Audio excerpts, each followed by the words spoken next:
Welcome to the studio at That Nerd Show. I am Marcus Blake, and if you are a gamer, you know who Billy Mitchell and Walter Day is. And we want to also welcome Ed Cunningham because we are talking about the film Arcades and Love Songs, The Ballard of Walter Day, with the filmmakers themselves. Welcome to That Nerd Show. It is a great pleasure. We are huge fans. So we are going to jump right in and talk about this film and also kind of revisit A Fistful of Quarters. So, um, Walter, I want to start with you. You seem to have all these different lives from being the father of eSports to now a music career. Uh, how does it feel to kind of come full circle with everything that you have done?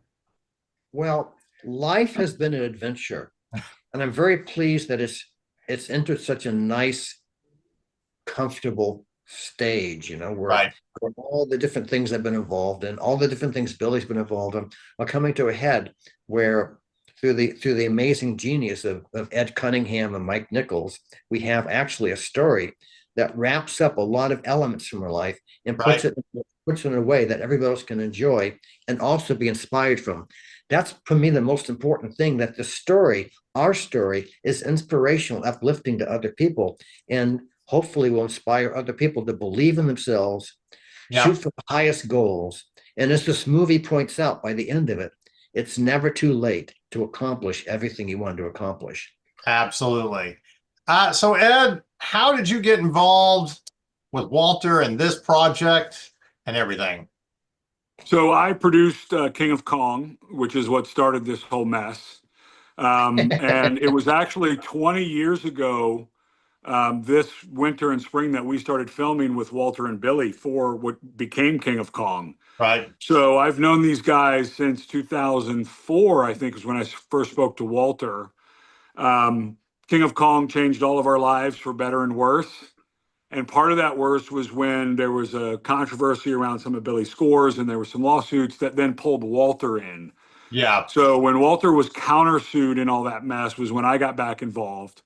And it was really a call from Billy, who Billy and I had reconnected, had been in communication, on and off. But then since that whole controversy started, we'd really reconnected, been talking quite a bit more. I got to know Billy's son, who is in the film and a real big part of this. And they said, hey, you got to help. We have to defend Walter. We'd done no wrong. The Yeah. lawsuit was beyond frivolous. So I got involved, I think it was like 2019 maybe, where I started sort of getting on these calls. And we met on one of those calls, these guys, David and Chris Reichelt, who have this game called Color Switch. And it's a modern mobile game. Yeah. It's very successful.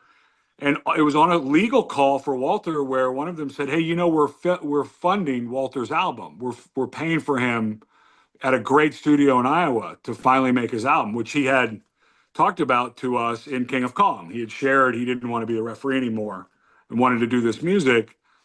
And so that was July of 2022. And, I had to talk Walter into doing it. And Billy participating was key. And so we had to have some long conversations about some things about King of Kong that people maybe weren't happy about. But we were able to grow together. And really for us is a chance for all of us, the gamers and the filmmakers, Right. to really show the love back to the guy that none of this exists without. Yeah. Without Walter, there is no Twin Galaxies. There are no high scores that matter.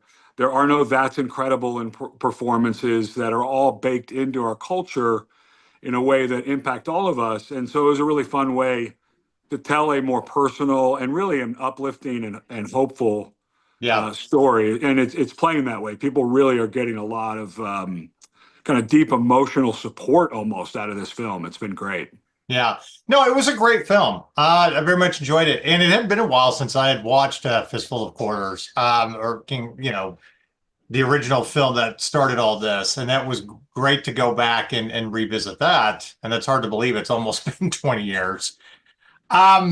So I want to get into a little bit of some of the gaming controversy and whatnot. And this is my question for Billy. Do you feel like at this point that a lot of this is just silly nonsense you know, with the lawsuits and everything, that it shouldn't be that big of a deal? Well, this silly nonsense, as you call it, there's a lot of colorful metaphors you could put in there, but let's call it silly nonsense. To be honest, it's been going on from a very small group of people forever and a day. Yeah, I can't tell you how many people contacted me. They were angry at me because Ed Cunningham and others didn't put them in the film, or didn't put them in the film. right. King of Kong. Yeah, King of Kong. Somehow, because I was closer to the situation, they felt I had control over it, which was absurd. Right. So that same level of disconnect from a small group of people seems to continue onward. And occasionally it would gain traction with somebody who had a little more influence. Right. And eventually it led to what it did. It's absolutely silly because you don't look at the entire picture. Right. And you don't look at the entire history. You simply look at one little section that you're unhappy with. So when you take the situation, you go all the way back to 1982, Yeah. when things first began and scores were first being tracked and events were being created in order to create eSports. That actual journey is terrific. It's beautiful. Yeah. You can always go and pull at one little piece here or there that you're not happy with. You know, I mean, you can take the greatest of marriages and you can always nitpick little things that are Right. annoying, but you're in a terrific marriage, so you accept all the goodness that's there. Well, the reason I use that term, and this is kind of because my staff and I have talked about this over the years, and we kind of roll our eyes at it, but like you said, people that just kind of keep this controversy, you know, alive. And to me, it's just more about ego, like trying to make them feel more important than what they kind of really are. And it's just like, look, this is a healthy competition that turned into what esports is today. This is no different than being able to walk into an arcade, put your quarter down, challenge someone. You may win one day, you may lose one day, and you keep coming back. And that's the whole point of getting the high score, you know, and getting better. So, but again, to you, Billy, to see how it has evolved over 40 years to what esports has kind of become and how we measure high scores. Did you ever imagine that's what it would be today? Well, to answer your question and expand on it, I'm always asked that question, gee, way back in the 1980s, Yeah. did you see things evolving to the point they are today? And not only is it a no, it's such a resounding no that now the question comes, where do you think it's going to evolve in the next 40 years? And not only do I not have an answer, I don't have a clue. I don't have the vaguest clue. I don't think it's something that I could even imagine in my mind, because I could not have imagined that it would evolve to this point. I could add a comment, Marcus, if you don't mind. Absolutely. You've seen in different movies that photograph from 1982 of the video game players posing for Yeah. Life magazine. Yeah. So those players were the top players of that era, and every single one of them fervently believed in esports. It was called video game playing then, but it's still esports. It's just the birth of esports. They completely believed in esports. They desired to be professional gamers. They believed in it. They hoped in it. They expected it. They looked forward to it. And it never happened for them. And so many of them later on in life said, we were just born too early. We missed out. But they had every desire, every belief, every skill set that the modern players have. It's just they were born too early. So esports did have its spiritual birth back in 1982 with these guys. But what happened that changed everything is technology came into existence that allowed people to compete against anybody else, anywhere else on the planet. So the technology made leagues and championships available on a level that was unbelievable. And when this happened, because the technology was so good that also the technology could measure eyeballs and clicks and the amount of people seeing something, so that the sponsors believed in these contests and these championships and these leagues as a real venue for advertising and sponsoring. Sure. Because it was a great investment, because they could get their money back from investing in these leagues. So with the money popping up and with the infrastructure available through technology, and the parents suddenly saying, "Hey, this is a good thing." In the days of the 1982 photograph, all the parents were against those kids coming there. Yeah. But today, parents support being a real gamer. Well, I know growing up in the 80s too, I'm very lucky that I had a mother that didn't buy into the whole thing that video games rotted your brain, kept and saved and got me a gaming system and all that. Also, like, here's your quarters. We're dropping you off at the arcade with your friends and we don't have to worry about you. Also, we need a break. But Well, I don't really think they dropped you off at the arcade with a quarter. They might have dropped off some of the champions at the arcade for a quarter, but you needed a lot more. You needed no. I freely admit that. It's kind of funny. What you're saying is so universal, but still to this day, I never saw an arcade called the Babysitter's Arcade. There should have been, though. We're talking about that, and someone is going to be like, I think we can make an esports game out of that. But one of the things I loved about this latest film was I loved the interviews with the esports and especially shy introverted girls talking about how they found a connection. Yeah. Yeah. That was for us, when we're filming and you're making a documentary, there's always 4 or 5 moments that you film that move you in the room where you feel it emotionally. And that was when Walter was honored at Marshalltown Community College for being a father of esports. And, we showed up there. We didn't know how big it was going to be. There was 300 esports athletes from around Iowa. Oh, yeah. Both high school and collegiate. And the people at Marshalltown were so cool. And, they gave Walter such a great honor. And it's a good moment in the film because Walter takes his referee shirt off and gives it to them. Yeah. Which is a full circle for me. When King of Kong, he said, I don't want to be the referee anymore. I want to play my songs. But then when we found Amber, the female gamer you're talking about, who was the Mario Kart national champion that year that we filmed, we found someone who really could show the audience, because it's one thing to say someone's the father of esports, but we wanted to be able to humanize it. And she totally got the importance of Walter. In Iowa, Walter's an icon in video game. Walter's beyond an icon in Iowa. Like if there's a Mount Rushmore of Iowa, Walter will be on it. And so she really got Amber in that scene you're talking about. It's just this beautiful moment where she shares, how thankful she is for what Walter saw in these kids, because she needed a place like that to blossom. One of our staff is esports coach at a high school up in Denton, Texas. And we were having this conversation at a convention where we run the gaming room that, you come across kids, they're never going to be football players. They may be a band, but esports, they find a thing. Okay. For sure. Be able to have that competition, to be able to make money from it, to where, even when I went to college, there was no thing where you could, get a degree in esports or make any kind of living doing it. I mean, you could hustle people. Well, and here's the upside. Here's the upside for esports. If you're playing football or basketball or whatever, and you don't make as an athlete, you go get a job in some other industry. Right. If you play esports and you're studying how to be in the esports business, there's thousands of jobs. You could create your own league. There's like a huge culture and economy around esports that, I'd rather, it's probably a better path to play esports than Little League Baseball, frankly.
You know, I have to agree with that. Where I am at in life, and I've got nieces and nephews that play, I'm just like, it's not so far-fetched when I'm gaming with my niece and nephew that you may do better than this, and you're not going to get a concussion from it, type of thing. One of the things I learned, and not that many years ago, that I never realized growing up, I had people come back to me and they were so grateful for the arcade scene, competitive gaming. And the reason why was in school, they were the farthest thing from the big man on campus. They weren't a jock. They weren't popular. They were nothing. They were the kids that got bullied in school. Yeah. But when you were in the arcade, there was a totally different environment. It was like a no bullying zone.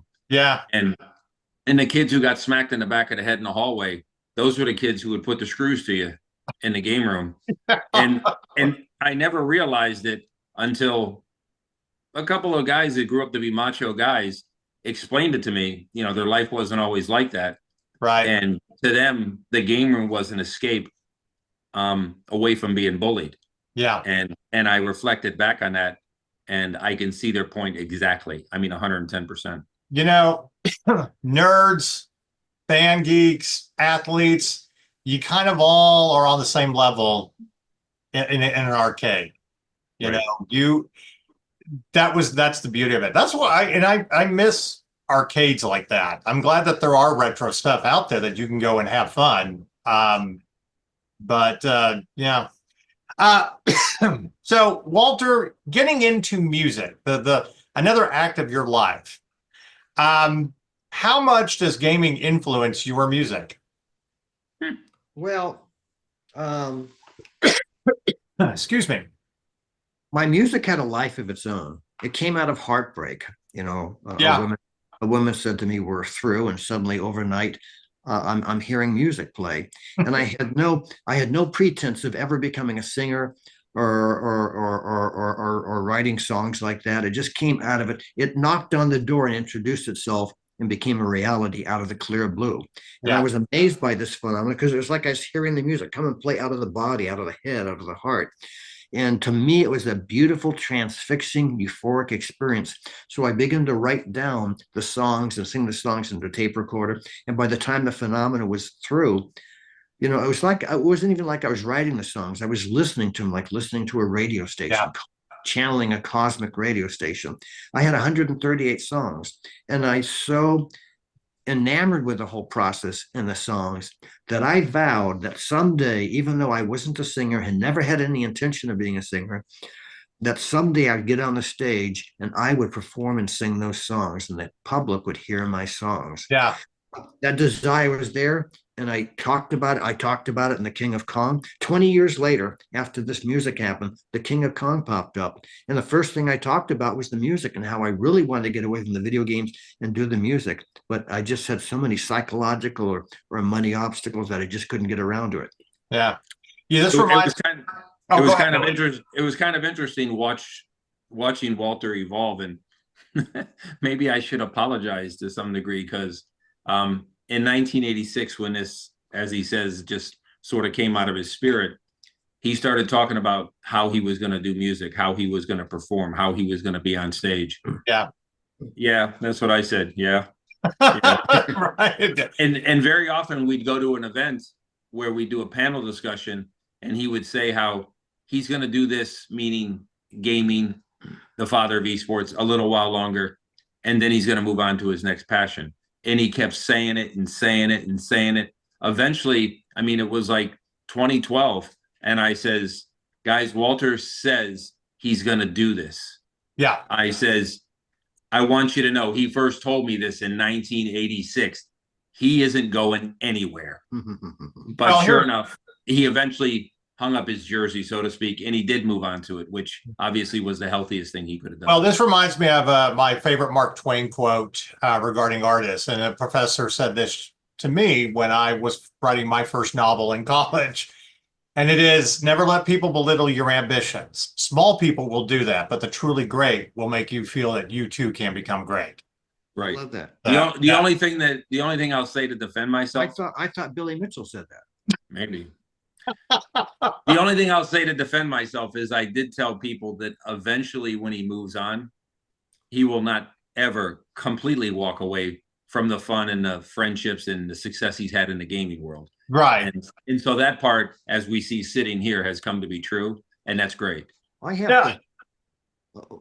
I think you can add more acts to your life, but you Yeah. never truly escape the Yeah. former acts. They're always going to be there, embrace it, and it's like actors trying to get away from the roles that they were typecast in. Like Yeah. You can always wear two hats, yeah, that's exactly it. So we're going to get close to winding this down. So I want to talk a couple more things. So Walter, what is next for you? I know this film is being released, but continuing with music, what's your next act? Well, I want to make a comment though about Ed. Okay. The genius of Ed Cunningham and Mike Nichols, who is one of the main writers for the story here, when they learned that I was now actually the color switch guys, David Reichelt and Chris Reichelt, they came out of the clear blue and said, we recognize you from the King of Kong.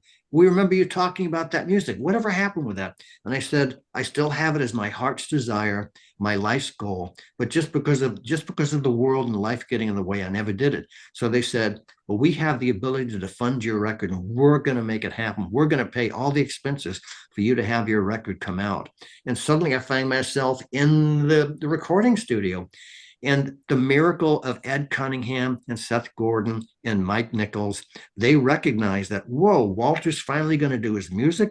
That is a story worth telling. The story of someone at the end of toward the end years of their life, never gave up their dream, never stopped believing in their vision, and they proved that it's never too late, which is almost like the motto of the movie. Right. All right, Billy, I know another act for you is your hot sauce. So we got to talk a little bit about your hot sauce. How did you get into doing that? Well, it's funny you mention that. It brings us back to gaming. And so when we first met at that iconic photo, history's first eSports gathering in 1982, well, that run of the golden age of video games, as we say, came to a close in 1986. And I had finished high school, and I did have this obsessive, I still do, personality of wanting to drive forward and be the best at whatever I did. Well, the family business was the restaurant. The main item was chicken wings, and the main item in wings is sauce. And again, going back to friendships and relationships all the way to high school, I had the attitude that I could create something better than anybody in the world. And so that obsession came about in the 1980s. And I actually began working it. Again, I worked in the restaurant making a meager living. I didn't make any money off the hot sauce. And I actually worked the hot sauce for 12 years before I actually took a paycheck. And but it was that obsessive personality that I gained from gaming that made me say that I could do this. Right. And I could become the most seasoned hot sauce person in the world. I mean, there's people that know how to make it better. There's somebody who knows how to sell it better. There's somebody that knows how to apply it better. There's nobody who knows all those things collectively better than me. That was the attitude I had.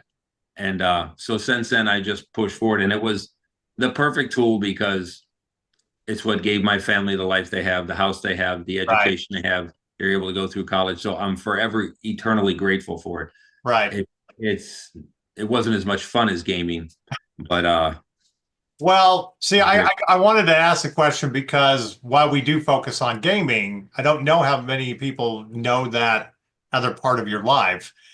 Also, it's we're all about shameless promotion around here. So, gamers like chicken and saw a good hot sauce and all that. And, but Ed, coming back and doing another film with Walter and Billy and everybody was great, wonderful film. But what's next for you? Well, getting this film out, because, part of being a filmmaker these days is you have to work it till the end. So that's been the main focus. Yeah. So we've got the film. We got a big Hollywood premiere tonight at TCL Chinese Theater in Hollywood, double bill with King of Kong. And then tomorrow, Friday, we're screening again. We'll have the Q&A. It's after a 7 o'clock screening. Arcadesandlovesongs.com is the website. So if people want to follow us, we've got all our social media there, arcadesandlovesongs.com. And if I tell people, give us your email, I won't bombard you. I will just send updates that matter. I promise. But yeah, so it's really just supporting this film and making sure it gets out. These films now have a long life, and you got to Right. work them for a while now. Hey, you're free to send me whatever an email as long as you're not a mega church needing money. No. He's That's if funny. if Ed told you, he did tell you the partial truth. If he told you the whole truth, his immediate goal is to get his little league baseball team out of last place. We got to win. We got to win the other night. You got to win. All We right. got to win. Oh, We're 1-0 in our wow. last one Wow. game. Yeah. All right. Maybe we'll have to make a hot sauce bottle for you. So, well, Donkey Kong is the premier arcade game that is the subject matter of both, these films and your history. I am curious to know what is your other favorite classic arcade game?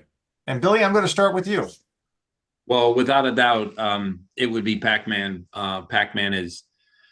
It was the perfect score on Pac-Man in 1999 that sent me to Japan. Right. Masaya Nakamoto, who owns movie studios in Japan, he said he'd like to see a movie made about these events.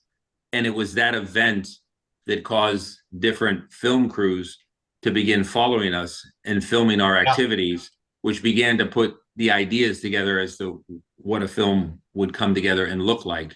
And of course, Ed and the King of Kong and all became a part of that. Right. And there were a lot of others, but that was certainly the most dominant one. And all right. Pac-Man is always a great classic. But Walter, besides Donkey Kong, did you have a favorite classic arcade game? he Well, was actually a world record holder on a game. I never played Donkey Kong. I thought it was too sissified. So just kidding. Just kidding. I played a game called Make Tracks that I was the world record holder on in 1982. Since then, I've been greatly eclipsed by other players. But and also I was real good at Centipede. Nice. All right. Fantastic. Ed, how about you? I was the jock who was terrible at video games. So, Tempest was the only game I really enjoyed. Well, I got to throw it out here for me personally. It's always Galaga. I have a T-shirt that literally it's their logo that says "For a good time, insert coin." And I've got a girlfriend that hates that T-shirt, and mostly because I wear it when she's mad at me as a sign of rebellion. But that and Double Dragon, I was still a huge fan of Double Dragon in the arcade. Well, those are good games. You've chosen well. Galaga is one of the 5 big grandfathers of arcade games. Oh yeah, it's unbelievable. Oh yeah, And Double Dragon, when the industry was slipping in the 80s, Double Dragon was one of the games that was able to hold it together. Oh yeah, oh yeah. Sure. Now, in my defense, there was one time that I was able to get to level 5 with 1 quarter. And Galaga. But that's about as much record as I ever got. I took a lot more quarters beyond that. But did you have a crowd around you? I did at the little pizza place that everybody went to that had Galaga. Yeah. Did Walter do a trading card on you? Did Ed do a movie about you? No, I know.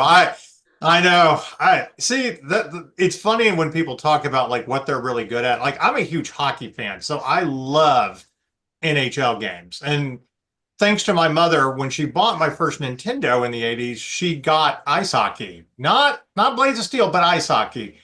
Because some days you just need to be the US beating the Russians.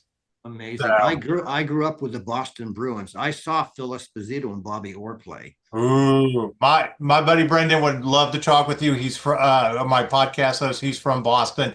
I'm originally from Chicago, so him and I are always going back and forth because I'm a diehard Blackhawks fan. So you're a Bobby Hull fan. I absolutely. Okay. So anyway, I want to congratulate you on this film. It was great to revisit Walter Day in his next act and to go back and watch King of Kong, Fistful of Quarters. Again, it's hard to believe it's been 20 years, but thank you, Ed, for doing this film and for the nostalgia and revisiting all of this. This has so much impact that Warner Brothers themselves have coined the expression, the King of Kong cinematic universe. I would go with that.